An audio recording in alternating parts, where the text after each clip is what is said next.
Hey everybody, it's Neil, and behind me here we have an adjustable workbench. So it should end up being a workbench that gets bigger or rises up or something like that. You can use it for a desk or a workbench or something, but we're gonna go ahead and assemble it. So let's do it.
Okay, so here is the table.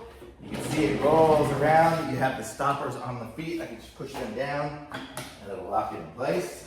Sorry, I just have one still on it. But here we go, and it's got a nice drawer that comes all the way out, which is good.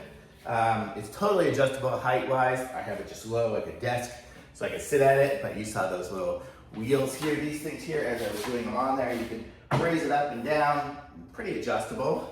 And this is the desk. It's nice and solid.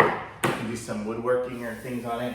It is still a laminate, so I wouldn't go too crazy on it, but it is nice. Nice little workbench or desk or whatever you want to use it for. So thumbs up, very nice.